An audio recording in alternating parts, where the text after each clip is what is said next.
안녕하세요. 네, 저는 33기 관세사 송영현이라 하고요. 이번에 이제 2차 시험 과목 중에 하나죠. 이제 2교시에 치는 관세율표 및 상품학 관련해서 이번에 특강을 맡게 되었습니다. 저는 이제 한 5년 정도 일을 했어요. 5년 정도 일을 하고, 지금 저 같은 경우에는 이제 처음에 관세법인 중에서 조금, 큰 관세법인에서 이제 컨설팅 업무 좀 하다가, 그 다음에 통관지 인천공항 쪽에서도 좀 일을 해보고요.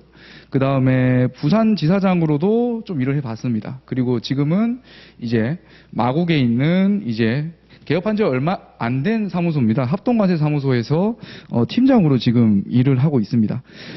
그래서 지금 이 관세율표 관련해서 제가 이번에 말씀드릴 내용들은 뭐냐면은 이제 전체적인 한번 흐름을 한번 보고, 그리고 시험 관련돼서 시험 일정이 어떻게 되는지, 그리고 시험 공부를 할 때 어떤 학습 방향을 가지고 공부할지, 그리고 생활 패턴은 어떻게 되는지, 그리고 약간 이제 앞으로 공부를 할 때 시험 문제에 어떤 것들이 나오는지 예를 들어서 한번 맛배기로 오늘 한번 수업을 하려고 합니다. 그래서 제가 한 5년 정도 일을 해 보니까 물론 다른 과목들도 상당히 중요해요. 관세법, 관세율표, 그 다음에 관세평가, 무역실무 다 중요한데, 사실 제가 느끼기에는, 제 체감상에는 관세율표가 가장 많이 사용되는 것 같아요. 어떻게 보면 가장 기본이 되는 게 이 HS 코드를 분류하는 것이 이 관세사의 아주 가장 기본적인 소양이 아닐까 싶습니다. 그래서 이렇게 관세율표 관련돼서 특강을 맡게 돼서 저는 참 오늘 좀 보람이 있는 것 같고요. 우선은 그 다음에 시험 계획 공고 관련해서 일단 말씀을 드리면서 제가 이제 앞으로 학습 방향, 공부는 어떻게 나갈 것인지, 그리고 생활 패턴은 어떻게 할지 한번 간단하게 말씀을 드리고, 공고 이걸 가지고 온 이유는 지금 보시면은 시험이 9시에 시작을 합니다. 그리고 5시 10분에 이제 시험이 끝나요. 9시부터 5시 10분까지 이제 시험을 치는데, 저는 사실 야행성이신 분들도 있잖아요. 그죠? 공부하실 때 보면은 나는 밤에 좀 공부가 잘 된다.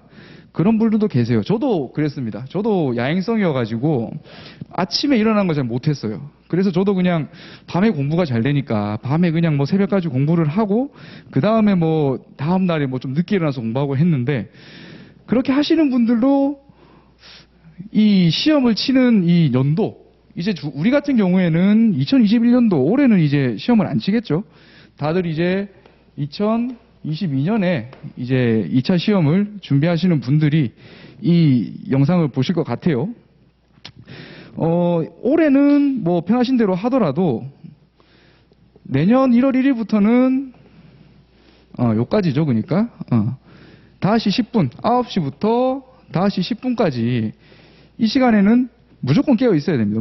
무조건 깨어 있고, 한 7시에서 7시 30분에는 일어나는 습관을 가지시는 게 좋아요. 왜냐면은 이 시험이란 게 공부를 아무리 내가 열심히 해도 그 당일날 이 컨디션을 이제 그냥 속된 말로 조져버리면은 이거 아무것도 안 돼요. 공부했던 것들이 다 날아갑니다. 시험이라는 게 운칠기삼이란 말이 있지 않습니까? 운칠기삼? 아무리 열심히 해도 운치기삼이란 말이 있는데 컨디션까지 안 좋으면은 운도 5, 4, 3으로 내려가는 거예요. 예. 그렇기 때문에 저는 일단 별 얘기 안 해드립니다. 저는 별 얘기 안 해드리는데, 이 시험 치는 연도 1월 1일부터는 이제 이 새해 마음가짐으로 좀 일찍 일어나셔서, 야행성이신 분들은 일찍 일어나셔서 이 시간 패턴은 꼭 잘 맞춰주시길 바래요. 그리고 공부 방법 같은 거는 저는 그렇게 말씀을 잘 안 드립니다. 왜냐면은 저도 관사 이렇게 수험생 시절이 있었었고 공부를 좀 해봤는데, 남들 합격 수기 많지 않습니까? 합격 수기 보면은 시간을 월, 화, 수, 목, 금 이렇게 해서 이때 뭐하고 이렇게 했는데 잘 안 하더라고요. 저는 그리고 이게 시험이 되게 학교 중간고사, 기말고사 이런 게 아니잖아요. 그죠?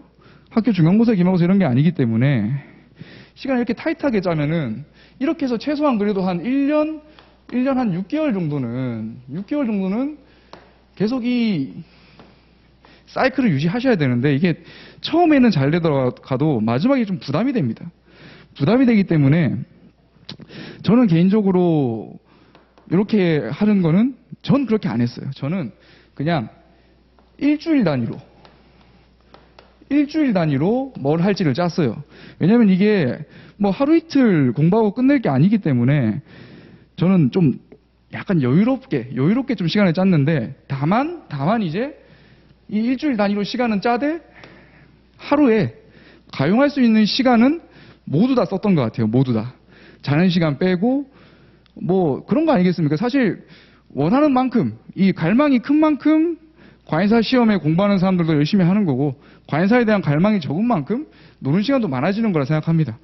그렇기 때문에 이렇게 시간을 짜서 이렇게 한다는 거는 제 생각에는 어떻게든 뭔가 쉬는 시간을 만들려고 이렇게 짜는 것 같다는 생각이 들어서, 전 정말 일주일에 그냥 하루 빼고는 아침에 그냥 눈 떠서 잠들기 전까지, 자기 전까지 계속 공부를 했던 것 같습니다.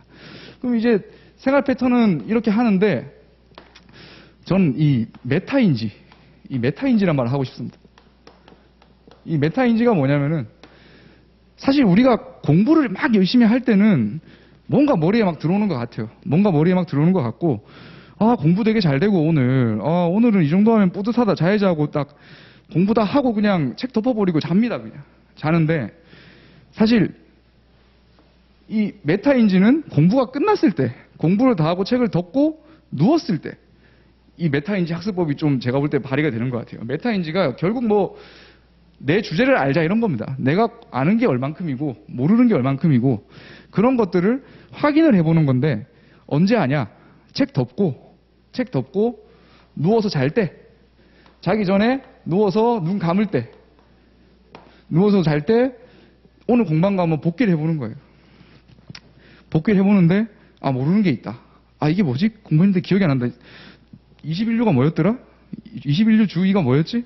뭐 이런 것들 기억이 안 나면은 모르는 겁니다. 공부를 못한 겁니다. 그렇기 때문에 다시 자리에서 벌떡 일어나셔서 그 페이지를 보고 자야 돼요. 예. 그렇게 해야지 늡니다. 그렇게 해야 늘어요. 뭐 저는 그래서 생활 관련돼서는 이 시간 맞추고 저 시간 맞추고 9시부터 5시 10분 이 시험 기간 동안 최상의 컨디션을 유지할 수 있도록 훈련을 하시고, 그리고 제가 방금 말씀드렸던 누웠을 때 오늘 공부한 게 기억이 안 나면 다시 일어나서 보십시오. 보고 자야 됩니다. 그리고 공부 방법은 관세법이나 뭐 관세평가나 무역실무 같은 경우에는 그런 게 있어요. 약간 이해를 하고 그 다음에 암기가 가능한 과목이라고 저는 생각을 해요. 관세법도 물론 법이지만 이게 이해가 됩니다. 뭐 예를 들어서 관세는 뭐 대물세이자 뭐 소비세적인 성격이 있다고 하지 않습니까? 근데 국내에서 소비를 안 하고 다시 나간다. 그러면 당연히 환급을 하는 겁니다. 환급 신청을 해서 국내에서 소비되지 않은 관세에 대해서 수출 나갈 때 그 수입시 납부한 관세를 돌려받는 게 환급이지 않습니까? 그렇게 해서 환급특례법도 있고, 그리고 또 뭐 관세법에 따른 환급도 있고, 이렇게 이해가 됩니다. 뭐 관세평가도 마찬가지예요. 관세평가도 결국은 뭐 이렇게 복잡하고 뭐 WTO 평가 협정도 봐야 되고 하지만, 결국은 이 물품 대가가 얼마냐, 수출자가 수입자한테 판매한 이 물품의 실질적인 대가는 얼마냐, 그 기준에서 보면 되겠죠. 즉 이게 판매자의 이익인지 구매자의 이익인지 요걸 구분해서 보면 되는 겁니다. 무역실무도 뭐 신용장이나 이런 거 보시면은 대충 물품 흐름이랑 대금 흐름이랑 매치가 돼요. 근데 이 관세율표 같은 경우에는 물론 이해를 하고 암기를 하면 좋은데, 우리 거의 뭐 공부할 기간이 얼마 정도 있죠? 거진 만약에 유예로 기준을 잡는다면은 한 1년 6개월 정도 아마 공부를 할 수 있는, 확보할 수 있는 시간일 거예요. 물론 더 할 수도 있겠지만, 우리 이 수험 생활은 짧게 하고 빨리 끝내는 게 낫죠. 그죠? 짧게 하고 빨리 끝내는 게 낫지, 이거 뭐 질질 끌고 있어봤자 그냥 본인 마음만 그냥 아픕니다. 그렇기 때문에 빨리 끝내야 됩니다. 그렇기 때문에 관세음표는 사실 좀 반대로 가야 되는 경향이 있어요. 암기를 하고 나중에 이해를 하셔야 됩니다.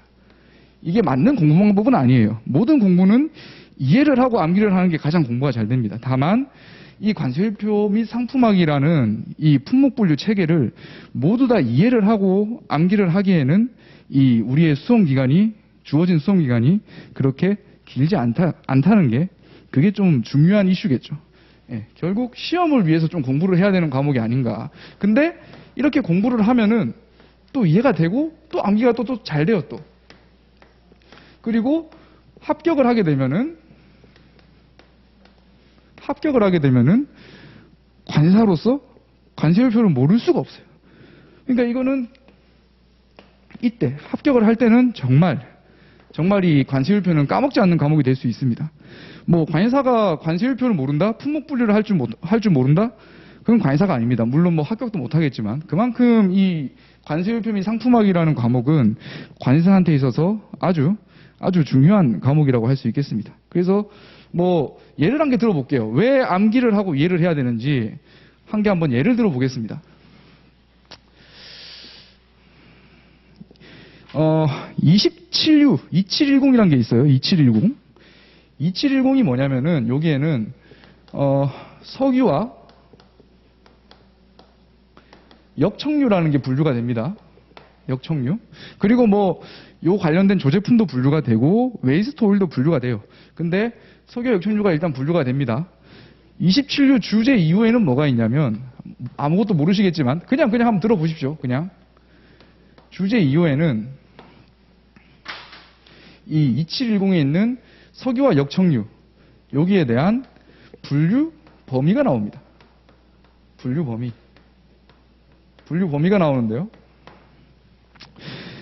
요걸 제가 잠깐 한번 읊조려 보겠습니다. 한번. 뭐 이해 안 되셔도 상관없어요. 그냥 왜 암기가 먼저 되고 암기를 기본으로 이해를 해야 되는지 그거를 제가 설명드리기 위해서 하는 거니까 그냥 한번 말씀드려 볼게요. 일단 27류 주제 이후에는 석유와 역청유가 분류가 되고 주규정이 이렇게 나와 있어요.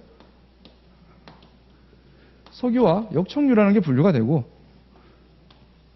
그리고 이와 유사한 오일이 분류가 됩니다. 유사한 오일. 그리고 뭐가 분류가 되냐면 액체 상태의 혼합 불포화 탄화수소라는 게 있어요. 불포화 탄화수소. 예. 탄화수소를 주성분으로 하는 오일이 분류가 돼요. 오일이 분류가 됩니다. 글자가 날라갔네요. 죄송합니다. 근데 뭐 몇 가지 단서가 있어요. 근데 뭐 여기에는 뭐 제조 방법에 관계가 없다. 그리고 비방향적 성분이라는 게 방향적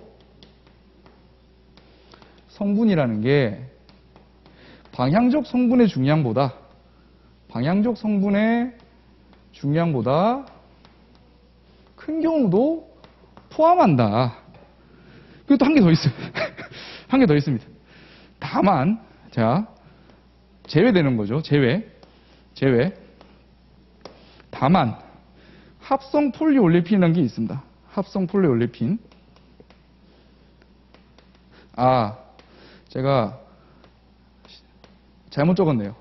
여기서 액체 상태가 아닙니다. 액체 상태가 아니고 그냥 혼합 불포화 탄화수소를 주성분으로 하는 오일이고 여기 제외 규정에 이게 액체 상태. 액체 상태 합성 폴리올레핀을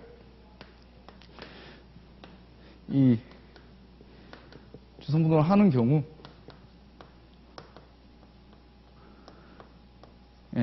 그냥 이제 이건 지울게요. 그냥 하는 경우 이때 섭씨 300도에서 유출되는 용량이 전 중량의 60% 미만인 거는 제외한다고 되어 있어요. 미만인 거는 제외한다고 되어 있습니다. 자, 이런 주규정이 계속 나옵니다. 27조에 이런 주규정이 계속 나와요. 계속 나오는데, 자, 일단 석유와 역청유가 뭔지, 뭔가 석유가 들어가니까 어느 정도 이제 뭔지는 알 것 같아요. 근데 혼합 불포화탄화수소, 이게 뭔지 아시겠어요? 모르시겠죠? 합성 폴리올레핀, 이게 뭔지 아시겠습니까? 섭씨 300도에서 유출된 용량이 60% 미만이면 제외된다. 이건 왜 제외가 되는 걸까요? 알기가 쉽지가 않습니다, 이게. 그러면은 이 관세율표 공부할 때 요런 것들을 다 또 공부를 해야 되냐? 이거 공부하고 불포화탄화수소가 뭐고 합성 폴리올레핀이 뭔지 알려면은 원소 주기율표부터 공부를 하셔야 됩니다. 그게 이해를 하고 이해를 바탕으로 암기를 할 수 있는 경우예요. 근데 그러려면 아까도 말씀드렸지만 우리가 갖고 있는 이 물리적인 수송 기간에 비하면 턱없이 모자랍니다. 이걸 어떻게 공부합니까? 그렇기 때문에 일단은 암기를 하셔야 돼요. 일단은. 그게 수험 생활을 단축시킬 수 있는 방법입니다. 예. 뭐 물론 여기에 대해서는 제가 최대한 이해하기 쉽게 최대한 간단하게 앞으로 설명은 드릴 건데 한번 보여드린 거예요. 한번. 왜 암기를 먼저 하고 그 다음에 좀 이해를 하는 게 필요한지를. 예. 뭐 여튼 뭐 이런 것들을 우리가 배우는 거고요. 거의 뭐 지금 보면은 좀 이해가 안 되는데 뭐 많이 들어보셨죠? 뭐 합격 수기도 많이 보셨을 테니까 많이 들어보셨을 거예요. 이 관세율표가 처음에는 뭐 정말 답답하고 말도 안 되는 과목인 것 같은데 나중에 되면은 뭐 관세율표는 웃으면서 친다. 뭐 그 말을 믿으십시오. 저도 못 믿었는데 결국 그렇게 되더라고요. 결국 그렇게 되고 관세율표 및 상품학 점수가 가장 높았습니다. 예. 그리고 이제 밑에 한번 보실게요. 이게 이제 시험 공고에서 나오는 말인데 노란색으로 표시한 내용만 한번 읽어볼게요. 한번. 법률을 적용하여 정답을 구해야 하는 문제는 해당 시험일 현재 시행 중인 법률을 적용해야 한다라고 되어 있습니다. 이 말이 뭐냐면은 우리 관세율표 관련해서 중요한 이슈가 하나 있죠. 이제 HS 코드가 개정이 돼요. 이게 5년에 한 번씩 되는데 이전에 HS 2017로 개정이 나왔다가 22년 버전이 나왔고 그래서 이제 내년 22년 1월 1일에 시행이 됩니다. 시행이 돼요. 자, 그러면은 우리 2022년 목표로 지금 이제 공부를 하실 거잖아요. 그죠? 밑에 보시면은 법률을 적용해서 정답을 구해야 되는 문제는 시험일 현재 시행이라고 했습니다. 즉, 우리 어차피 내년 시험도 22년 6월일 거예요. 그죠? 6월쯤일 건데 시험은 22년 6월이고 HS 코드 개정 시행일은 22년 1월 1일이니까 이제 내년 관세율표 이 관세사 시험 공부하시는 분들은 이거 기준으로 공부를 하셔야 됩니다. HS 2022년 버전으로. 그래서 그걸 좀 범위를 제가 좀 명확히 해드리고자 이 공고를 가지고 왔어요. 이 공고를. 물론 저도 이번에 이제 기본 이론 수업을 하면은 이 개정된 사항을 반영해서 수업을 하겠습니다. 예. 수업을 하겠고요. 뭐 다음 페이지로 한번 보시면은 이제 HS가 뭐냐 이게 나오는데 이건 뭐 간단히 말해서 모든 물건에 대해서 이 거래를 하는 모든 재화에 대해서 이 물품 번호를 부여하는 게 결국 HS 코드란 거고 뭐 그전에는 뭐 제네바 품목 분류표라는 게 있었고 뭐 브리셀 품목 분류표 그다음에 CCCN 코드가 있었고 마지막으로 이 HS 코드가 뭐 1988년에 나왔습니다. 뭐 요거 아실 필요 없죠. 그죠? 요거 뭐 시험에도 안 나오고 나중에 저 관세사 합격하시고 일하시다가 뭐 시간 좀 남으실 때 시간 남고 좀 널널하실 때 그때 한번 그냥 HS 코드 전에 뭐가 있었나 이러면서 한번 보시면 됩니다. 지금 우리가 중요한 거는 이제 이 HS인데 뭐라 되어 있습니까? HS라고 하면은 품목 분류표를 말하며 국제통일 상품 분류 제도라는 의미로도 사용된다. 예, 결국 품목 분류표라는 겁니다. 품목 분류표. 우리나라에서는 관세법 많이 들어보셨을 겁니다. 별표, 관세율표로 이 HS 코드가 반영이 되어 있습니다. 반영이 되어 있고, 이 HS 코드의 특징은요. 특징은 우선은 여기 보시면은 상품 분류 체계의 국제 표준화가 되어 있습니다. 이게 무슨 말이냐면, 무역을 하지 않습니까? 무역을 하면은, 한국에 있는 이제 수입자가 미국에 있는 수출자한테 과자를 수입하려고 합니다. 그러면은 한국 수입자가 과자 수입하겠다 하면은 알아듣습니까? 못 알아듣죠. 그래서 이 모든 물건에 대해서 번호를 붙여 놓은 겁니다. 모든 물건에 대해서 이 코드화를 시켜 놓은 거죠. 왜냐하면 과자라면 못 알아듣지만 뭐 과자 같은 경우에는 19055거든요. 1905 사겠다 하면은 알아듣습니다. 이게 무슨 말이냐면 결국 제가 생각하기로는 이 HS 코드는 국제적으로 표준화가 되어 있잖아요. 우리가 영어를 쓰는 거는 어떻게 보면은 공용어로 쓰고 있죠. 만국 공용어라고 하죠. HS는 무역 공용어입니다. 무역의 언어라고 저는 생각을 하거든요. HS 코드는. 그래서 우리들은 그 HS 코드를 번역해주는 사람이라고도 저는 생각을 해요. 예. 그만큼 이 상품 분류 체계의 국제 표준화가 된 HS 코드는 모든 나라에서 알 수 있는 거예요. WCO 협약에 가입한 모든 나라들은 알 수 있는 게 이 HS 코드의 특징이고요. 그 다음에 이제 두 번째로 일물일처 원칙이 있습니다. 모든 HS 코드는 하나의 번호만 이 부여를 받아야 됩니다. 뭐 지금 제가 들고 있는 마이크 같은 경우에는 뭐 8518이고요. 뭐 휴대폰은 이제 뭐 8517, 뭐 노트북은 8471 이렇게 하나의 번호만 부여를 받아야 됩니다. 근데 일을 하시다 보면 뭐 공부를 하시다 보면 이 물건은 HS 코드가 이게 한 두세 개 정도로 뭐 갈리는 것 같은데 이런 게 생각 드는 경우가 있을 거예요.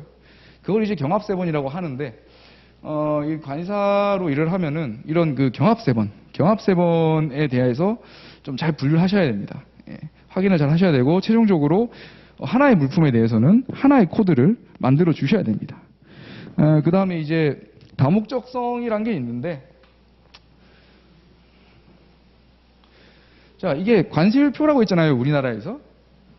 그 말은 즉슨 뭡니까? 관세율표면 결국 관세율이 있는 표란 겁니다. 그냥 물품이 뭐 0101 해서 말이 있으면은 0101 말이 있으면은 옆에 8%라고 세율이 써 있는 거예요. 뭐 그다음에 뭐 소가 있으면은 또 8% 써 있는 겁니다. 이게 관세율표예요. 이게 관세율표입니다. 예. 즉 이 HS 코드는 물품에 대한 통계 목적도 있지만 이런 세율 부과 목적도 있는 게 이 HS 코드의 특징이고요.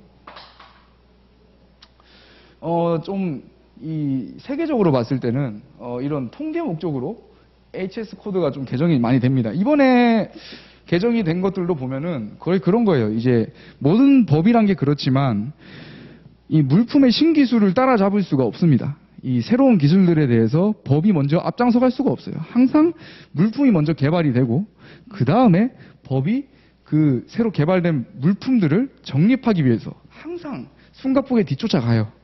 똑같습니다. 이번에 개정이 되는 것도 과거에는 없는 물건이 이번에 생겨서 그래서 개정을 하는 경우가 많습니다. 이번에 뭐 개정된 것들은 뭐 드론이란 게 있겠고요. 그리고 우리 그 전자담배, 찌는 담배 아시죠? 찌는 담배가 이번에 또 새로 들어왔고요. 그 다음에 뭐 스마트폰이라는 용어가 생겼습니다. 스마트폰이라는 용어가 생겼고, 그 다음에 3D 프린트가 새로 신설이 됐습니다. 네, 이렇게 통계 목적으로도 사용하고요. 관세사인 제 입장에서는 한번 HS 코드 기준으로 무슨 일을 하냐면 우선은 수출입 신고를 하죠. 수출입 신고할 때 HS 코드 기재하셔야 됩니다. 네, 수출입 신고를 합니다. 두 번째로는 뭐 FTA 관련된 게 있어요. FTA. 왜냐면 이 FTA는 뭐 공부를 1차 때 하신 분들은 알겠지만 원산지 결정 기준이라는 게 있어요. 원산지 결정 기준. 원산지 결정 기준이라는 게 있는데 이때 HS 코드 기준으로 이 결정 기준이 분류가 됩니다. 분류가. 자, 세 번째는 또 뭐 있냐면 원산지 표시에 관련된 내용이 있어요. 원산지 표시. 이건 뭐냐면은 FTA는 아니고요. 대외무역법에 있습니다. 대외무역법. 대외무역 관리 규정에 보면 HS 코드 기준으로 원산지를 어떻게 표시해야 되는지에 대한 방법이 나와 있고요. 그리고 수입한 원재료를 국내에서 가공해서 뭐 중간재, 완제품으로 가공을 하고 이걸 또 수출을 하게 된다면은 여기에 대해서도 원산지 표시를 해야 됩니다. 그 원산지 표시하는 기준 또한 이 HS 코드 기준으로 이 원산지가 메이드 인 코리아인지 뭐 다른 메이드 인 차이나인지 뭐 이렇게 구분할 수 있는 거예요. 공산품 위주로 당연히 하는 겁니다, 이건. 그다음 네 번째가요. 환급이 있습니다. 환급. 뭐 지금 이 영상, 이 특강 영상 보고 하시는 분들은 잘 모를 수도 있어요. 왜냐면 이 환급 관련해서는 이제 2차 시험 과목이죠. 2차 시험 과목 관세법에서 이제 배우는 내용인데 환급 특례법이라고 있습니다. 환급 특례법에서 다뤄지는 내용인데 여기서 간이정액 환급이라는 게 있어요. 간이정액 환급. 간이정액 환급 자체가 HS 코드 기준으로 이 환급금이 결정이 됩니다. 그래서 환급할 때도 사용이 되고요. 그리고 세관장 확인 대상이라고 들어보셨나요? 뭐 통합 공고도 있는데 세관장 확인 대상 이것 또한 HS 코드 기준으로 묶여 있어요. 뭐 이렇게 제가 아까 뭐라 그랬죠? 휴대폰은 8517이라고 했습니다. 휴대폰은 8517인데 이 8517을 검색을 하면요. 세관장 확인 대상에 전파법이란 게 있고요. 그 다음에 전기용품 및 생활용품 안전관리법이란 게 나옵니다. 이게 바로 이 물품, 이 휴대폰을 수입하려면은 전파법 그리고 아까 제가 말한 전환법이라고 할게요. 전환법에 따른 이 요건을 요건을 적용을 받아야지 요건을 충족해야지만 수입 통관할 수 있는 겁니다. 그런 것들이 이제 세관장 확인 대상에 분류되는 거예요. 뭐 하여튼 거의 뭐 이런 일들을 하는데 사실 이런 일들이 여러분들이 이제 앞으로 관리사가 되면 가장 베이스로 하는 일들입니다. 가장 베이스로 하는 일들. 그렇기 때문에 HS 코드는 뭐 중요하다고 제가 오늘 뭐 한 100번도 말할 수 있어요. 오늘. 그만큼 중요합니다. 그만큼. 자, 그래서 HS 코드 다목적성에 대해서 한번 거시적으로 그리고 미시적으로도 한번 봤고요. 그 다음에 이제 HS 분류 체계인데요. 분류 체계. 오늘 이제 HS 코드가 어떻게 생겨 먹었는지 한번 이제 먼발치에서 한번 봐야 되지 않겠습니까? 아마 지금 이거 영상을 들으신 분들은 다 내년에 이제 진지하게 시험을 치시기 위해서 듣는 분들이나 아니면은 뭐 이제 1차 공부하기 전에 2차도 이제 치긴 해야 되는데 내가 붙으면 치긴 해야 되는데 뭘 공부하나 보자 해서 보시는 분들이 많을 거예요. 그런 분들을 위해서 제가 준비를 했습니다. HS 분류 체계는요. 크게 통칙이라는 게 있고요. 통칙이 1호부터 6호까지 있습니다. 물론 7호도 있는데 이건 국내 통칙입니다. 우리가 공부하면서 거의 볼 일이 없을 겁니다. 첫 시간에 한번 제가 말씀드리고 넘어갈 거예요. 그 다음엔 이제 부, 류, 절, 호, 소호, HSK라는 게 있는데 하나 예를 들어보죠. 8471 30에 0000이라는 게 있습니다. 이게 뭐냐면요. 노트북입니다. 노트북. 근데 관세율표에서는 노트북이라고 안 나와 있어요. 휴대용 자동자료 처리 기기라고 나와 있습니다. 노트북을 관세율표에서는 휴대용 자동자료 처리 기계라고 불러야 돼요. 여러분들 또한 공부를 하시면서 이제 노트북은 휴대용 자동자료 처리 기계라 불러야 됩니다. 아시겠죠? 뭐 친구가 좀 없어질 수도 있어요. 계속 그런 식으로 말도 안 되는 얘기하면 없어질 수가 있는데 뭐 친구 없어지는 게 중요합니까? 시험 붙는 게 더 중요하지, 그죠? 이런 관세율표, 이 호의 용어라고 하는데 제가 말씀드린 걸 이 호의 용어로 사물을 보는 습관을 기르셔야 됩니다. 그게 합격의 길로 좀 더 앞당겨질 수 있는 방법입니다. 예. 그래서 이거는 노트북입니다. 휴대용 자동자료 처리 기계. 여기서 이거는 자 처음에 부라고 했죠? 몇 부냐면은 16부입니다. 이거는 16부에 분류가 돼요. 16부에 분류가 되고요. 그 다음에 U라고 했죠. 84류입니다. U부터는 이 HS 코드에 표시가 돼요. 2가 안 나와서 그렇지. 그 다음에 절이라고 했죠. 근데 절은 있는 U도 있고 없는 U도 있어요. 이 84류에는 절이 없습니다. 바로 호로 가겠습니다. 호는 847 하나입니다. 847 하나. 8471호. 소호는요. 847130입니다. 소호는. HSK란 거는요. 847130에 0000입니다. 이게 HS 코드 분류 체계예요. 이게. 자, 우리가 공부할 범위는요. 여기서 우리가 공부해야 될 범위는 요 정도면 돼요. 요 정도. 거의 뭐 호의 용은 당연히 네 자리는 거의 다 아셔야 되고요. 이건 소호라고 했죠. 호 다음에 소호입니다. 소호는 다 아실 필요는 없는데 몇 개 중요한 게 있어요. 몇 개. 몇 개 정도. 이 정도 알면 됩니다. 자, 그러면은 부는 21개가 있다 했죠. 류는 97개가 있습니다. 호는 약 1200개가 있어요. 소호는 좀 많습니다. 당연히 많겠죠. 분류가 되니까. 한 5200개 정도 있습니다. 5200개. 요까지 보면은, 요까지 시험 범위 나오면은, 딴 거 하십시오. 관해서 공부하지 마시고, 다른 공부하십시오. 요거 뭐, 이렇게까지 공부해서 할 정도는 아닌 것 같아요. 예. 저도 뭐, 만약에 수험생인데 이렇게 나온다면 안 할 겁니다. 다행스럽게 소호는 안 나오고, 요까지만 해도 상당히 많습니다, 지금. 이 정도가 있는데, 호의 용어는 사실 이 약 1200개 정도 되는 거를 다 외우면은 웬만해선 합격한다고 보셔도 됩니다. 웬만해선.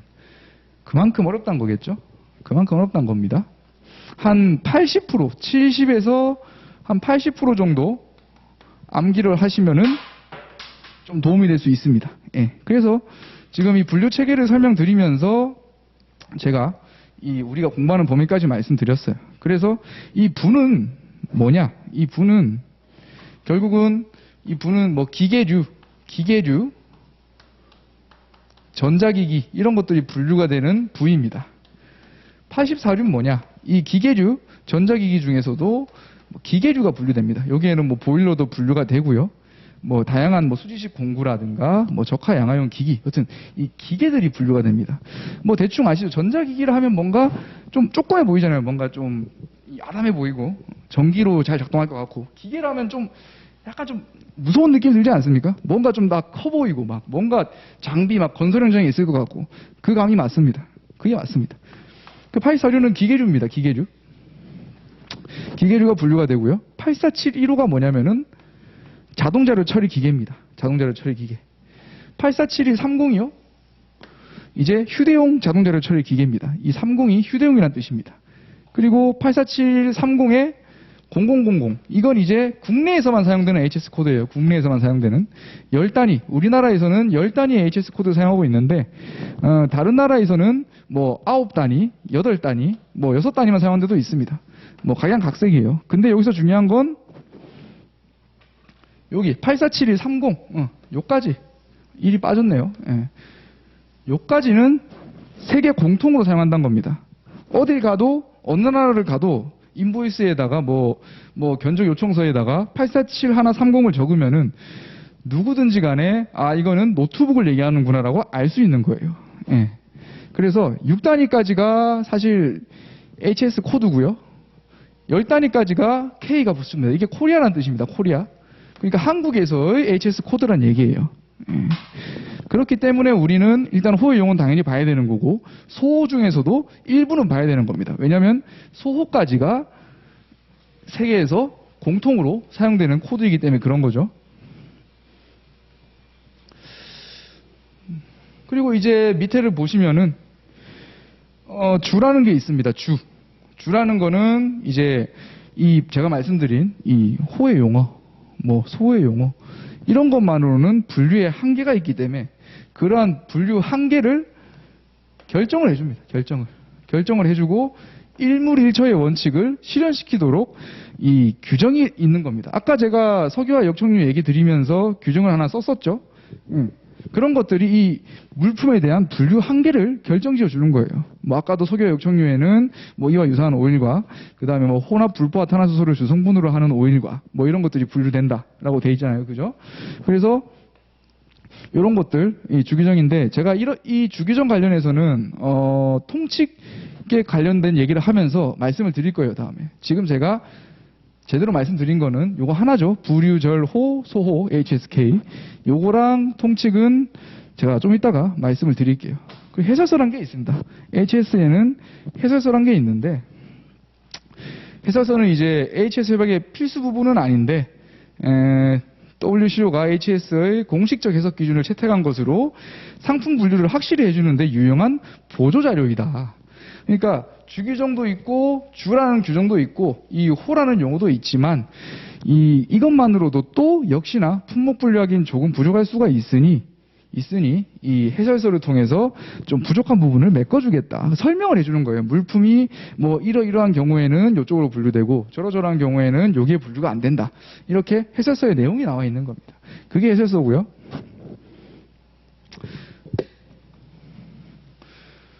이 통칙에 대해서 제가 한번 말씀을 드리겠습니다. 통칙. 근데 이 통칙에 대해서는 오늘 통칙제 1호에 대해서만 말씀을 드릴 겁니다. 왜냐면은 오늘은 맛보기니까요. 지금 관세율표가 약간 뭐 얘기는 저한테 뭐 일일이 듣고 있지만 이해가 안 되실 겁니다. 그게 당연해요. 뭐 이거는 사실 공부를 시작해도 처음에는 이해가 잘 안 됩니다. 이해가 잘 안 돼요.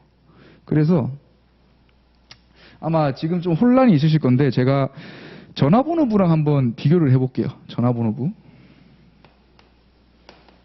자, 전화번호부 혹시 보셨나요? 저도 사실 이거는 요새는 잘 없죠. 전화번호부라는 게. 어렸을 때 이제 전화번호부를 좀 봤었는데 뭐 여러분들도 한번 어릴 때 기억을 한번 살짝 더듬어 보십시오. 예. 전화번호부를 보면은 어떻게 돼 있죠? 처음에 뭐 서울, 그 다음에 뭐 경기도, 그 다음 뭐 울산, 뭐 그 다음에 부산 이런 식으로 있습니다. 그리고 옆에 지역번호가 써 있죠. 그렇죠? 그리고 이 서울 페이지로 가면은 사람 이름이 써 있습니다. 뭐 김철수가 있고요. 제가 뭐 송영현이 있고요. 황철수가 있습니다. 그러면은 우리가 이 전화번호를 통해서 저에 대한 번호를 알고 싶다면은 어떻게 해야 되죠? 그냥 우린 알고 있죠. 전화번호부 펴서 서울 들어가서 02로 시작하는 번호 찾아서 거기서 가나다라 마바사 해서 성 찾아서 시옷 찾고 그 다음 두 번째 이름에서도 가나다라 마바사 해서 이응 찾고 이렇게 해서 송영현이의 번호를 찾을 수 있습니다. 그렇죠? 우리는 알고 있어요. 전화번호를 보면은 02는 서울이고 그 다음에 031은 경기도고 이름은 가나다 순으로 되어 있고 결국 이 전화번호를 만드는 통칙인 겁니다. 그게. 우리가 알고 있는 그 분류 방법이, 우리가 알고 있는 그 확인 방법이 이 통칙과 같은 거예요.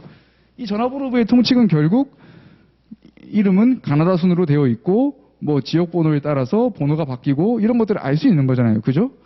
이게 관세율표에도 똑같이 이 분류 통칙이란 게 있습니다. 이 분류 원칙이란 게 있고요. 이런 전화번호부랑 비슷하게 이 뒤에 있는 무수히 많은 관세율표를 분류할 수 있는 하나의 나침반 같은 역할을 하는 거예요, 이게. 통칙제 1호가 최우선 적용 원칙이라고 해서 관세율표 제가 아까 말씀드린 1부부터 21부까지 모든 내용을 분류할 수 있는 그 규정을 담고 있습니다. 그 다음에 통칙제 2, 3, 4, 5는 이 부주, 이 1부부터 21부 안에 있는 범위에 있는 호의 용어에 따라서 품목 분류를 하기 어려울 때 통칙 2, 3, 4, 5를 적용하는 겁니다. 종속적 적용 원칙이라 돼 있죠.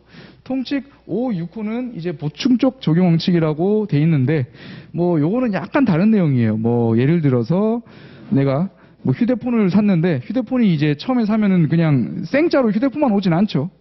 종이 박스 안에 들어가가지고 포장이 돼서 옵니다. 그러면은 수입할 때 이 박스랑 이 휴대폰이랑 따로 HS 코드 매길 것인가?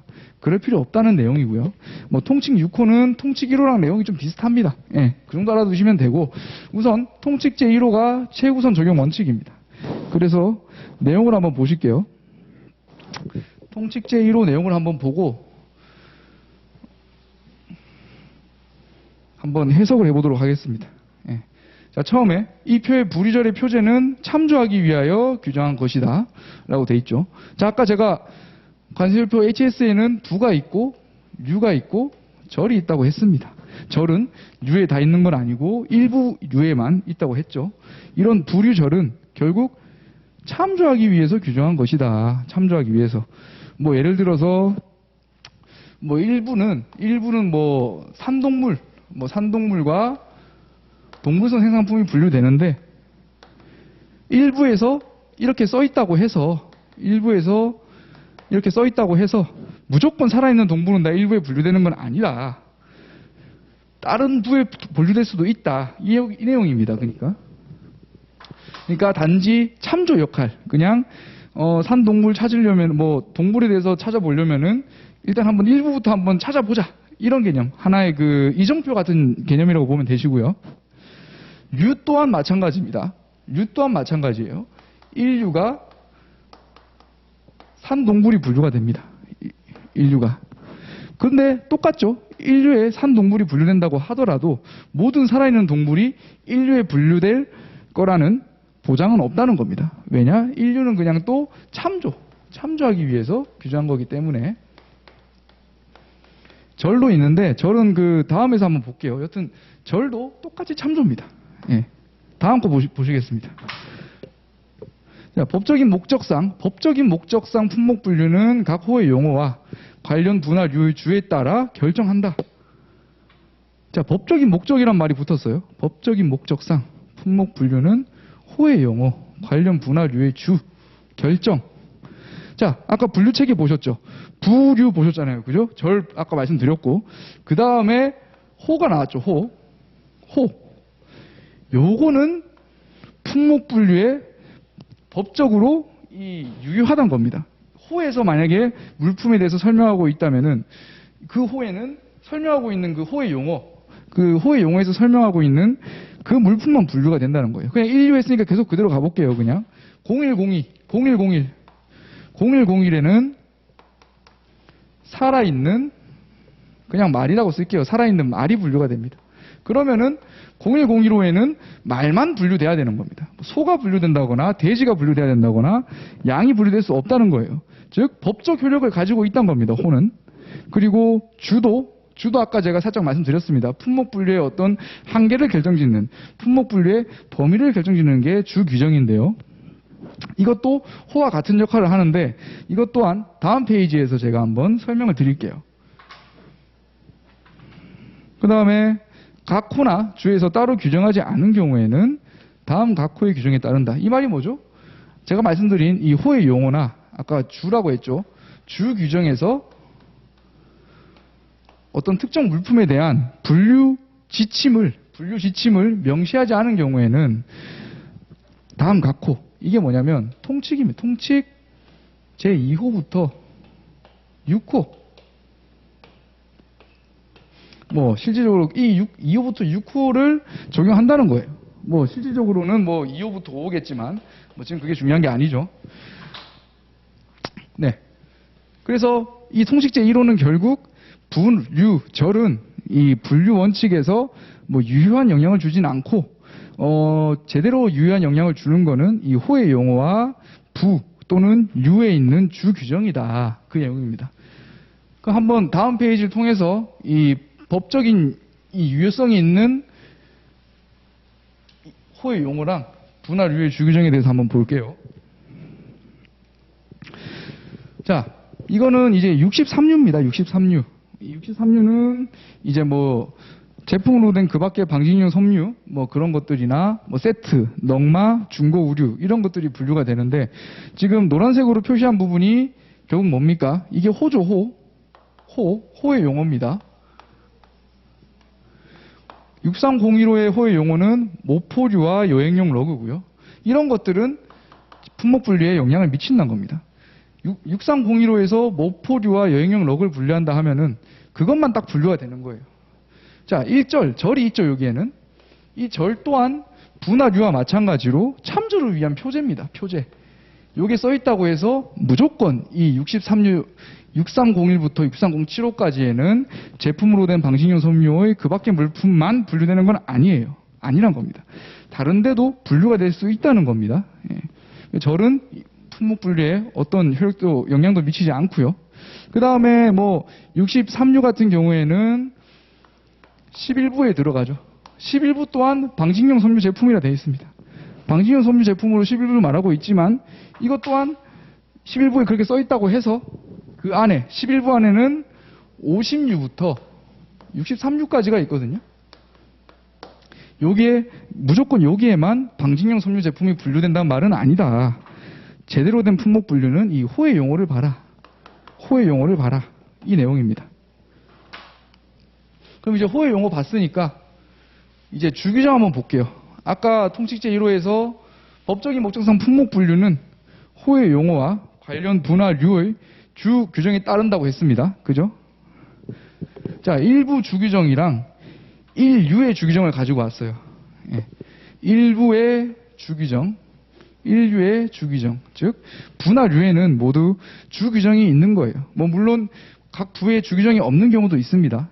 있는 경우도 있고 류에는 대부분 주규정이라는 게 있어요. 그래서 부의 일부의 주규정을 보면은 일단 1부 같은 경우에는 1류부터 5류까지 분류가 되고요.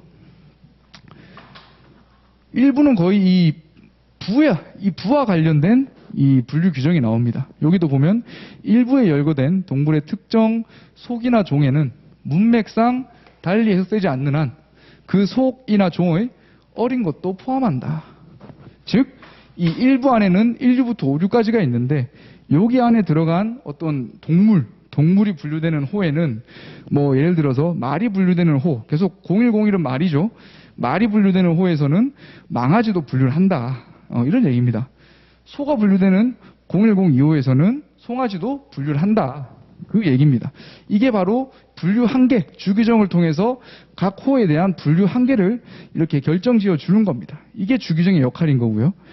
1류 주규정을 보겠습니다. 1류 주규정. 1류에는 1류 다음 뭐였죠? 호가 나왔죠. 0101부터 0106까지가 있습니다. 여기에는 이제 뭐 말, 소, 돼지, 양, 닭, 뭐 기타 산동물 이런 것들이 분류가 되는데 여기에 대한 분류 한계를 규정해 주는 것이 류의 주규정의 역할이고 이런 주규정은 품목 분류에 영향을 미치는 유효한 영향을 미치는 규정이란 겁니다. 부나 류나 절에 표제하는 전혀 차원이 다른 규정인 거예요. 여기 보면은 1류에는 다음 항목의 것을 제외한 모든 살아있는 동물이 포함된다. 자, 주규정에서 이 밑에 있는 이 가나다 빼고 나머지 살아있는 동물이 포함된다고 했습니다. 자, 그러면 여기에는 가나다도 또한 살아있는 동물이 해당하는 것들만 나와 있겠죠. 근데 살아있는 동물만 있는데 1류에서 빠지는 거예요. 아까 1류가 산동물이 분류된다 했어요. 산동물. 비록 1류에서는 표제가 산동물이라고 해 있지만 주규정을 보니까 산동물만 1류에 분류되는 게 아니더라 이거죠. 그래서 보시면 뭐 0301, 0306, 7, 8호에 어류, 각각류, 연체동물, 그 밖에 수생, 무척수 동물. 그러니까 이제 수생 동물들은 1류에서 빠지는 거예요. 1류는 이제 육지에서 사는 동물들이 분류된다는 거겠죠. 그리고 뭐 3002호는 이제 뭐 의료용품입니다. 의료용품에는 이런 미생물 배양체와 기타의 물품 이런 것들이 분류가 되는데 이것도 어떻게 보면 살아있는 생물이잖아요. 그죠? 이런 것들은 1류에 분류를 하면 안 된다 이겁니다. 9508호의 동물이 또 있습니다. 다음에 보면은 9508호의 동물은 서커스용 동물입니다. 서커스용. 유희용품이 분류되는 데인데 서커스용 동물들은 1류에 분류되지 않습니다. 즉 이 주규정이 확실히 1류의 분류 한계를 명시하고 있죠. 이 1부의 주규정 또한 1부의 분류 한계를 명시하고 있습니다. 예, 이게 주규정의 역할입니다.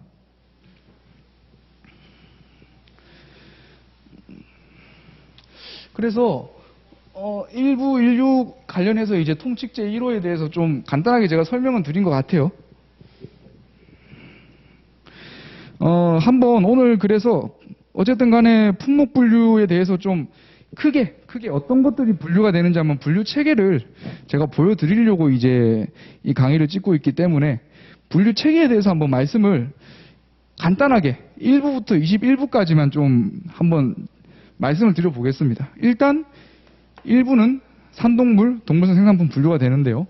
여기에는 아까 말씀드렸다시피 1류부터 5류까지가 분류가 되고요. 21부는 97류만 분류가 됩니다. 이 부에는. 그래서 이 내용을 좀 더 디테일하게 보면은 2부는요. 식물성 생산품이 분류가 됩니다. 뭐 살아있는 수목부터 해서 뭐 감자, 뭐 그다음에 토마토, 뭐 이런 것들이 분류가 되고 류는 6류부터 14류까지 포함되어 있어요. 3부는요.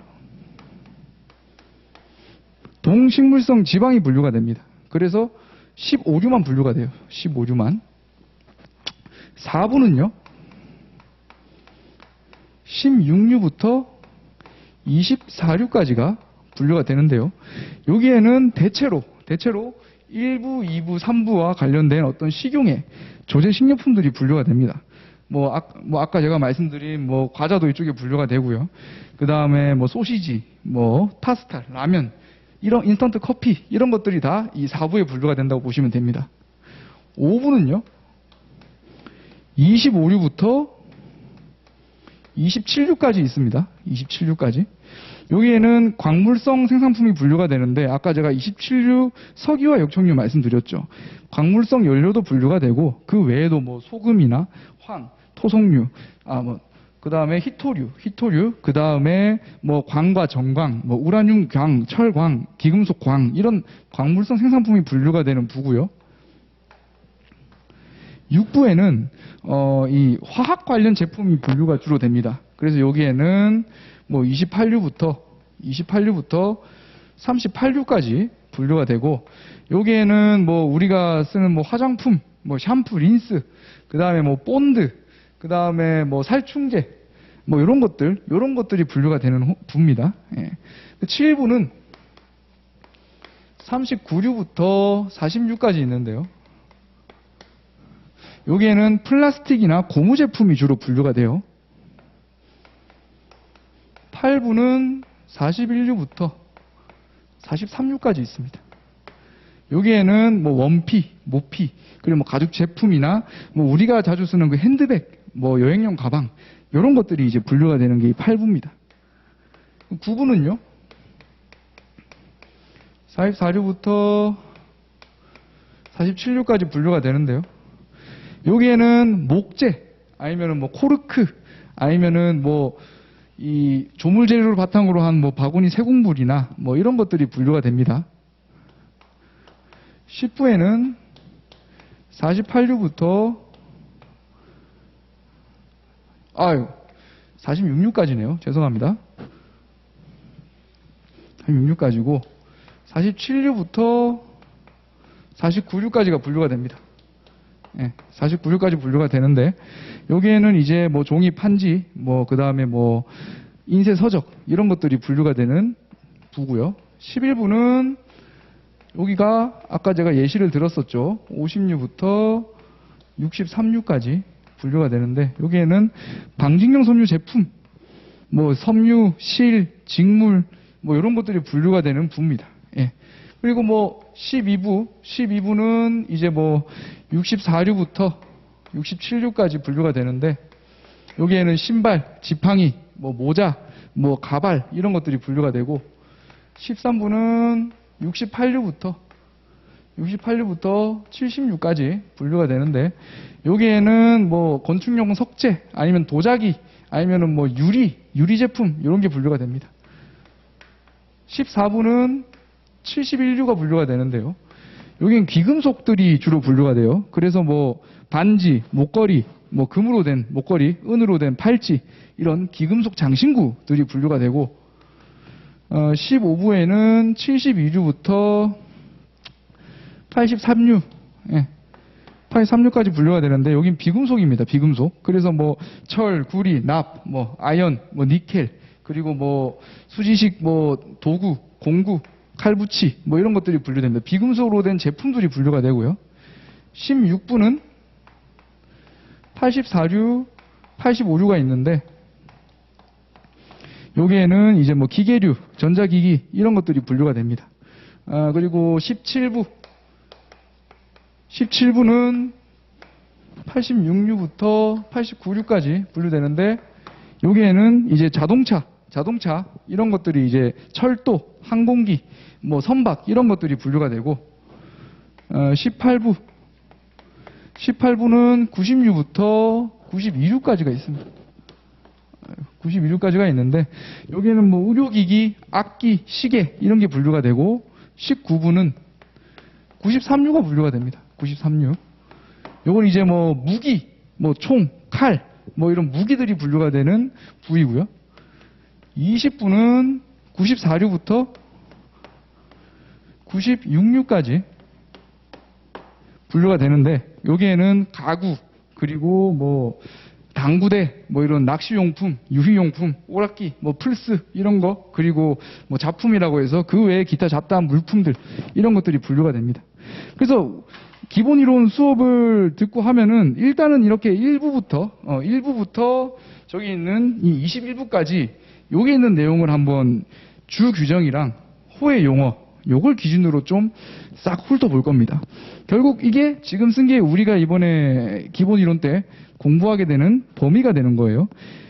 뭐 약간 좀 양이 많을 수 있습니다. 양이 많을 수 있는데 계속 이게 회독수라는 게요. 이게 신기한 게 처음 공부할 때는 진짜 안 읽힙니다. 진짜 안 외워지고 저도 뭐 예전에 기억을 좀 되새겨 보면은 한 권 다 외우고 읽는데 한 4개월 정도 처음에 걸렸던 것 같아요. 3개월, 4개월 정도 걸린 것 같은데 그렇게 한 번 외우고 진짜 두 번째 다시 해독을 돌리니까 그때는 한 1개월에서 2개월이 좀 안 걸렸던 것 같아요. 근데 또 그 다음에 돌리면서 계속 외워가니까 나중에는 다 외운 거예요. 다 외운 거라서 책 넘기는 속도가 상당히 빨라집니다. 분명히 오전에 일부 보고 있었는데 오후 되니까 뭐 한 11부 여기까지도 나오거든요. 그만큼 처음에는 너무 부담스럽게 양이 많다 느낄 수 있는데 진짜 정말 거짓말 같은 일이 일어납니다. 열심히 하시면은. 진짜 거짓말 같은 일이 일어나요. 하다 보면 어느 순간 다 외운 거라서 책을 계속 막 그 영상 같은 거 보였습니까? 막 속독하는 사람들 보면은 막 영상이 막 푸르르 이러면서 막 책을 막 화상 넘기는 사람 있지 않습니까? 뭐 그 정도는 아니더라도 진짜 하루에 다 보는 경우도 있어요. 저 마지막에 그래서 시험을 치기 전에는 아마 하루에 그냥 1부부터 21부까지 다 봤을 거예요. 예. 그렇게 됩니다. 그렇게 됐을 때 진정한 승자가 될 수 있는 거고요. 그래서 일단 1부부터 21부까지의 내용은 기본 이론 수업을 할 때는 최대한 부담이 안 가는 범위 내에서 중요한 것들만 공부할 수 있게 할 겁니다. 왜냐면은 이게 모든 공부가 그렇지만 범위를 명확하게 하지 않으면은 내가 어디까지 공부해야 될지도 모르겠고 그리고 불안합니다. 아, 이거 내가 안 봤는데 여기까지는 봐야 되는 거 아니야? 이거 봤으면 저것도 봐야 되는 거 아니야? 그러니까 이게 계속 이렇게 범위를 늘려가다 보면 이게 시험이 다가오면 올수록 범위를 줄여줘야 되는데 계속 범위가 늘어나는 거예요. 빚쟁이 뭐 일수하는 것 마냥 계속 공부는 하는데 열심히 하고 하는데 밑 빠진 독에 물은 계속 붓는데 이게 공부 범위가 안 줄어드는 거예요. 그런 불상사가 생기면은 이제 단기간에 목표로 이 시험에 합격할 수는 없을 것 같고 뭐 한 산신령 정도가 되지 않을까, 뭐 신림의 산신령 이런 게 되지 않을까 싶습니다. 그러니까 기본 이론 때는 제가 딱 말씀드리는 것만 보셔도 아마 꽈락은 절대 하지 않을 겁니다. 꽈락은 절대 하지 않을 거고 물론 다 외우신다면은 제가 말씀드린 내용을 다 외우신다면은 관세율표는 괜찮은 성적을 받을 수 있어요. 예. 압축 정리를 이제 기본 이론 끝나고 할 건데 그때는 이제 제가 좀 딥한 내용들, 시험 기출 문제에서 유사한 내용들이 나왔으면은 그 유사한 내용들과 관련돼서 파생되는 어떤 이론 내용들이 있거든요. 뭐 물품에 대한 어떤 제조 공정에 따라서 HS 코드가 변해 간다거나 뭐 그런 부분을 좀 집중해서 저는 압축 정리 다 할 거예요. 그래서 뭐 기본 이론 때 모든 범위에 대해서 소화를 다 했다면은 압축 정리를 듣게 된다면은 분명히 고득점을 할 수 있지 않을까 싶습니다. 예. 그러면 일단 제가 1부부터 21부까지 이렇게 써놨는데 제가 써놓은 이유가 있습니다. 제가 써놓은 이유가 뭐냐면은 제가 하는 일을 여러분들한테 한번 간접적으로 체험을 시켜드릴까 해서 이렇게 써놨습니다. 예. 제가 아까 처음에 뭐라 말씀드렸었죠? 관이사 되면은 품목 분류를 밥 먹듯이 해야 됩니다. 밥 먹듯이. 특히 저같이 이제 5년 차면요 한창 뒹굴 때입니다. 군대로 따지면은 일병입니다. 일병. 예, 일병이고 어떻게 보면 이 업무에서 가장 최전선에서 그냥 별의별 잡일은 다 하는 잡일도 하고 좀 중요한 일도 하고 이렇게 좀 섞여 있습니다. 예, 그렇기 때문에 품목 분류도 중요한 업무 중 하나예요. 예, 그리고 제가 뭐 계속 이렇게 일을 하고 있기 때문에 아마 여러분들에게 제가 일을 하면서 일어난 어떤 이런 생생한 이런 현장감 있는 얘기도 뭐 기회가 된다면은 말씀을 드릴 수 있을 것 같고요. 어쨌든 제가 오늘 하는 일에 대해서 한번 여러분들을 한번 같이 한번 이번에 품목 분류에 대해서 한번 얘기를 해드리겠습니다. 자, 예, 자 출근했는데 저 고객사에서 전화가 왔습니다. 고춧가루 수입하겠다고 하는데 이 고춧가루 HS 코드 뭐냐고 물어보는 거예요. 자, 그럼 이제 어떻게 해야 되죠? 우리 머릿속에는 이제 고춧가루를 찾아가야 됩니다. 한번 생각을 해봅시다. 한번 고춧가루, 고추죠, 고추. 근데 고추면은 채소입니다. 채소. 식용이죠. 그러면은 자, 아까 제가 쓴 것 중에서 2부가 식물성 생산품이라고 했습니다. 2부가. 그래서 6류부터 14류까지 있는데 7류에 식용채소가 분류가 됩니다. 그 머릿속에 이 맵이 그려져야 되는 거예요. 7류가 식용채소구나. 그러면은 일단 7류를 한번 봐야겠네. 그렇죠? 그런 생각이 들겠죠. 그래서 7류를 한번 봅니다. 예, 7류를 한번 봅니다. 7류를 보니까 이게 호의 용어죠. 07015 호의 용어죠. 07245까지 있네요. 07015부터 07245까지 있습니다. 이게 7류의 호의 용어구나. 호의 용어는 통칙제 1호에 따라서 법적인 목적상으로 품목 분류할 때 유효한 용어라고 했지. 여기서 07015가 감자면은 0701호에는 감자밖에 분류가 안 된다. 이런 생각을 가지고 있어야 됩니다. 그래서 보니까 뭐 채소들이 분류가 되는데 고추라는 내용이 없어요. 그렇죠? 고추와 관련된 걸 찾아야 되는데 없습니다. 뭐 감자, 토마토, 파, 배추, 상추, 당근, 오이, 채두류 등 뭐 안 보입니다. 그 고추가 어딨나 분명히 채소긴 한데 어딨나 했을 때 제가 말씀드렸죠. 각 류에는 주규정이라는 게 있습니다. 주제 2호. 주제 2호를 봤습니다. 주제 2호를 보니까 0709, 0710, 0711, 0712호의 채소에는 뭐가 이렇게 있답니다. 뭐가 이게 있고 포함이 된다고 하네요. 자, 0709, 0710, 0711, 0712호가 있는데 보니까 0709호는 기타의 채소라고 되어 있네요. 0701부터 0708호까지는 채소의 명칭이 특계가 되어 있었는데 0709호에는 기타의 채소라고 되어 있습니다. 그리고 0710호는 그냥 냉동 채소라고 되어 있네요. 0712호도 115도 그냥 일시적인 처리한 채소라 되어 있고 이것도 마찬가지입니다. 채소라 되어 있습니다. 그럼 알아야 되는 겁니다. 이 주기정을 보고 이 호의 용어를 볼 때 알아야 되는 거예요.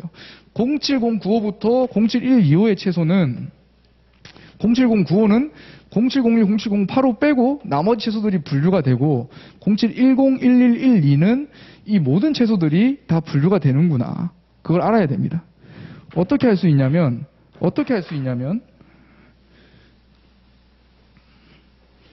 옆에 보시면은 이 가공도가 있습니다. 신선 냉장. 신선 냉장, 냉동, 일치 저장, 건조. 묶여지죠, 이건? 묶여지니까 0701, 0708호는 특혜된 채소들이 있고 그 외에 특혜되지 않은 채소는 다 0709호에 분류가 된다. 다만 신선 냉장한 이 범위 안에 있을 때. 그리고 0710은 냉동 채소고 나머지가 없죠. 냉동 감자, 토마토 이런 게 없죠. 그러면 0710호에는 모든 채소들이 다 여기 분류되는 겁니다. 그렇기 때문에 이 주규정 0709호부터 시작하는 이유가 그겁니다. 0709호부터 0712호까지 채소에는 뭐가 있냐면 식용버섯, 송로, 올리브, 케이퍼, 호박류, 가지, 스위트콘 하고 고추류한 게 보이네요. 고추류의 열매가 보입니다. 채소에는 고추가 분류가 되는데 이 기타의 채소 안에 숨어 있었구나 라는 거를 이 주규정을 보고 아셔야 되는 거예요. 실제로 이 주규정은 최근에 기출문제로 나왔습니다. 2018년도인가 그럴 겁니다. 2018년도인가 뭐라 나왔냐면 7류 주제 이후에서 규정하고 있는 14가지의 채소를 모두 쓰시오. 이거 모두 쓰는 겁니다. 어떤 느낌인지 아시겠죠? 이걸 외우는 거예요. 이걸.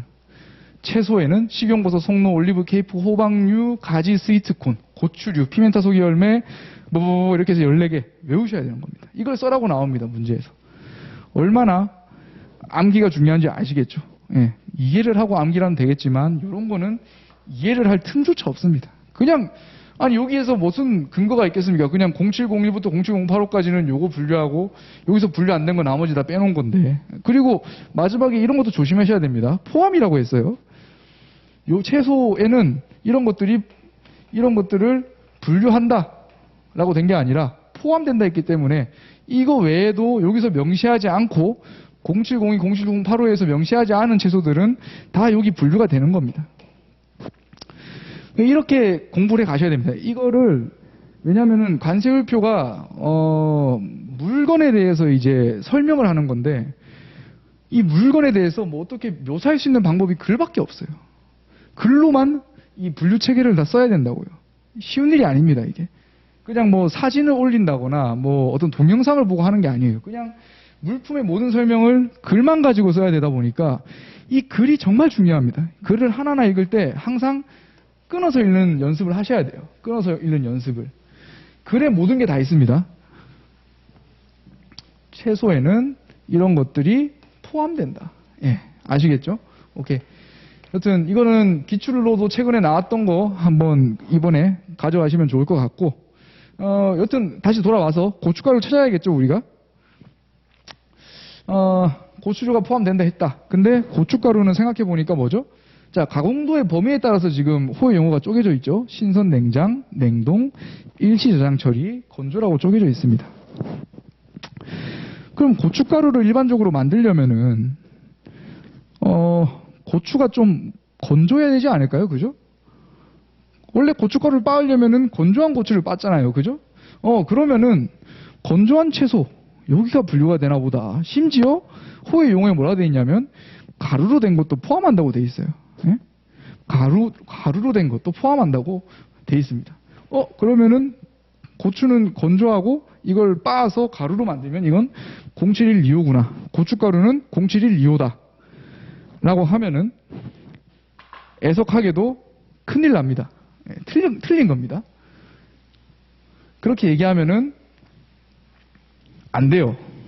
왜냐하면 7류 주제 4호 규정이 있기 때문입니다. 7류 주제 4호 규정이 있어요. 자, 한번 읽어볼게요. 이 유에서 건조하거나 부수거나 잘게 부순 고추류의 열매는 제외한다. 7류 주제 4호에서 7류 제외 물품에 대한 분류 규정을 명시하고 있습니다. 건조하거나 부수거나 잘게 부순 고추류의 열매. 고춧가루죠, 고춧가루. 고춧가루 들어가겠죠, 그죠? 부수고 잘게 부쉈으니까. 근데 요거는 제외를 한답니다, 제외를. 그럼 이 7류에는 분류가 안 되는 거예요. 0712호에, 아이고, 이거, 0712호에, 0712호에, 아까 이게 칸이 페이지 바꾸면서 한 칸씩 올라갔네요. 제가 0713 보고 설명한 줄 알고 깜짝 놀랐습니다. 0712호에 결국 고춧가루는 포함되지 않는다는 게 써 있는 거예요. 그쵸? 아, 겨우 찾았나 싶었더만 여기 7류에 분류가 안 된다고 주규정에서 분류 한계를 딱 두고 있습니다. 근데 밑에 보니까 뭐라 돼 있죠? 제0904호라고 있죠. 아, 그러면 이런 것들은 7류에서는 제외를 하는데 0904호에 가면은 있을 수도 있겠구나. 한번 가보죠. 한번 가봅시다. 예. 0904호를 보면은 고춧가루를 분류할 수 있을 것인지, 예. 한번 보겠습니다. 자, 0904호는 결국 앞에 두 자리가 U라고 했습니다. 이 HS 코드에는 부나 절은 표시가 되지 않지만 U는 표시가 됩니다. 예. U는 표시가 되고 그 다음에 호, 소 이렇게 나와 있는데, 자, 구류가 뭐가 분류된다고 했죠? 표제에 커피차, 마테, 향신료. 예. 참조하기 위해 규정한 것입니다. 그냥 보시면 돼요. 구류는 커피차, 마테, 향신료. 자, 호의 용어를 한번 볼게요. 호의 용어를 보면은 지금 뭐라 되어 있죠? 커피, 차, 마테. 0904호에 고추류라고 되어 있네요. 후추도 포함되어 있고. 근데 고추류 옆에 건조한 거, 부순 것, 이런 것들이 분류된다고 합니다. 호의 용어에서 고추류라고 특결 하고 있고, 건조, 부순 것 얘기 나오고 있습니다. 고춧가루겠죠, 그죠? 그렇기 때문에 이 고춧가루는 7류가 아닌 0712호의 건조한 채소가 아니라 0904호의 이 고추류, 건조하고 부순 고추류, 여기에 분류가 되는 겁니다. 그래서 0904호의 분류 체계를 또 한번 쫙 펼쳐봤더니 이건 이제 HSK라고 할 수 있겠죠. 10단위니까. 다시 말씀드리지만 6단위까지가 세계 공용입니다. 0904-22에 0000에 고추 부순 것이 있네요. 21에 000은 건조한 고추인데 부수지 않은 것이니까 이건 분류가 안 되는 겁니다. 위에는 후추고. 그쵸? 그러면은 0904-2-0000 이게 고춧가루의 HSK가 되는 겁니다. 시험에서는 딱 요까지, 거의 요까지만 나온다고 보시면 되겠습니다. 예, 이렇게 해서 고춧가루에 대해서 HS 코드를 한번 따봤고요. 이렇게 땄으면 하주한테 이제 얘기를 해줘야겠죠. 고춧가루는 0904-2에 0000입니다. 자, 여기까지 했으면은 일이 끝날까요?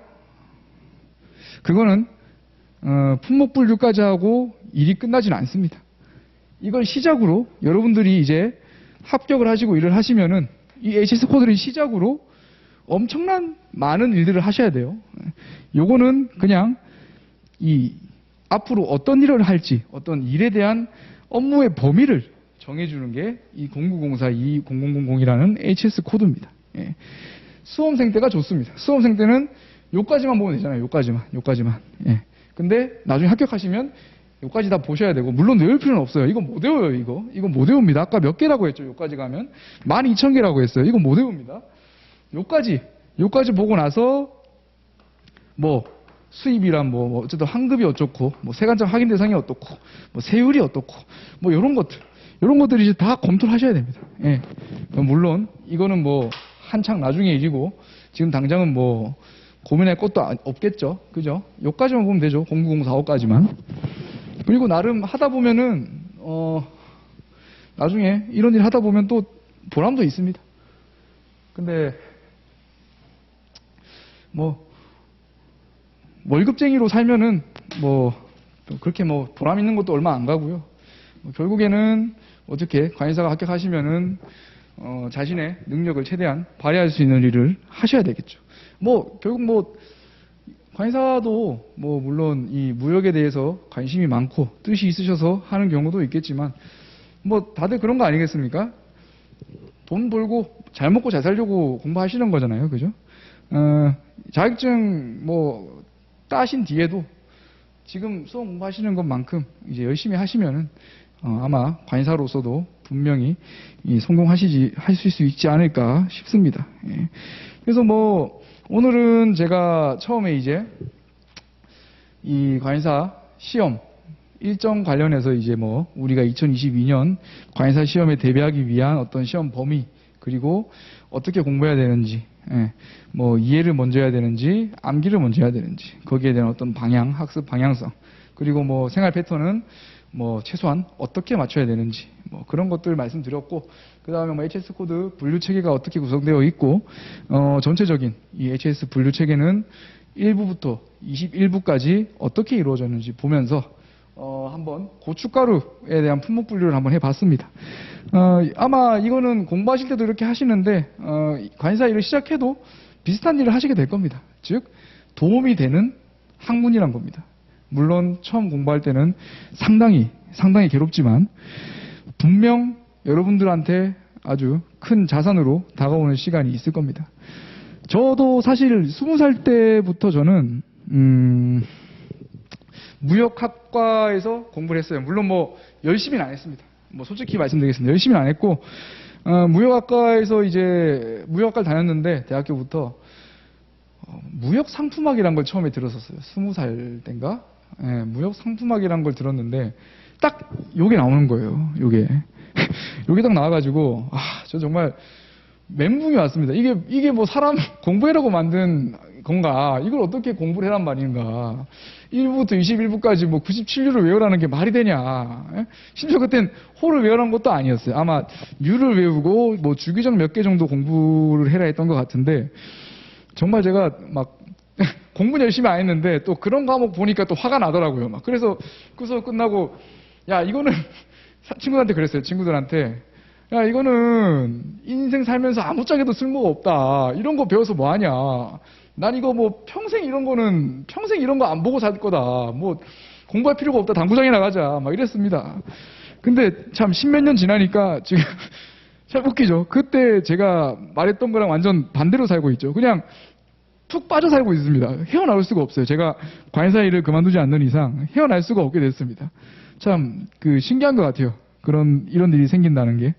어쨌든 뭐 그런 것들이 있고 여러분들 어떻게 보면은 이제 관세사 시험 공부를 하시기로 이제 결심을 하셨기 때문에 이렇게 영상을 보실 것 같고요.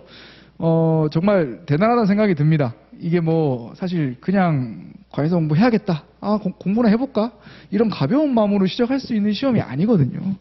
정말 큰 결심과 큰 결단과 뭐 만약에 회사를 다니고 계신다면은 그런 부분까지도 그런 회사 다니면서 발생하는 어떤 마이너스까지도 감내해 가시면서 도전하시는 거기 때문에 전 정말 대단한 생각이 들고 정말 응원합니다.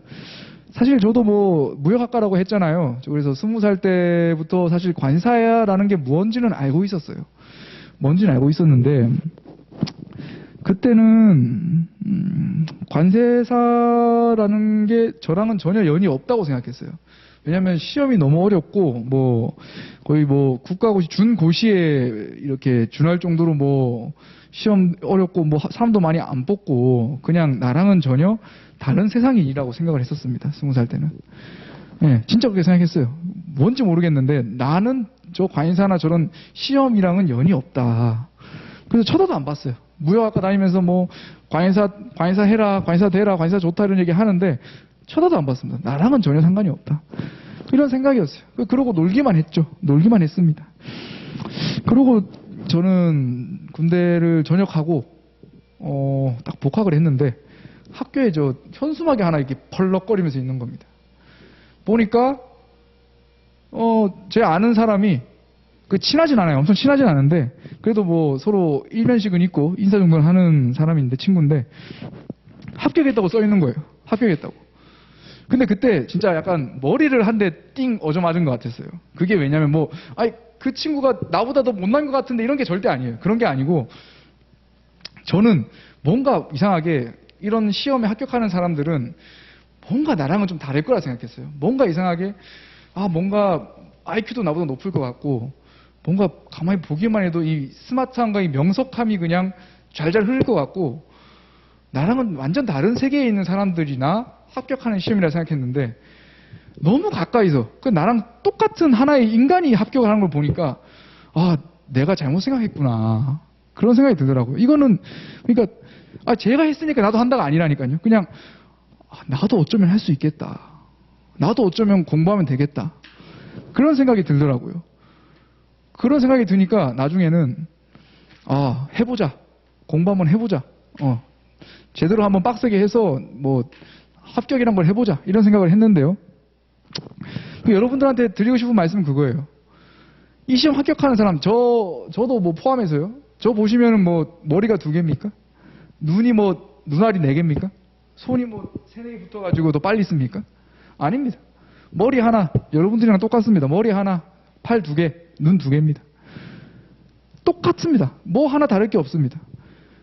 그런 사람도 붙는데 저 같은 사람도 붙는데 여러분들도 붙을 수 있다는 겁니다. 공부만 하고 정말 이 관사에 대한 어떤 열망만 있으면은 누구든 합격할 수 있는 시험이라고 저는 생각을 합니다. 그렇기 때문에 여기까지 오셔서 이렇게 공부를 하기 위해서 제 영상을 보고 계신 분들을 정말 대단하다고 할 수밖에 없을 것 같습니다. 여튼 공부 포기하지 마시고요. 열심히 하시면 되니까 항상 응원하겠습니다. 예. 저는 오늘 이 특강은 여기까지로 해서 마치겠습니다. 예. 감사합니다.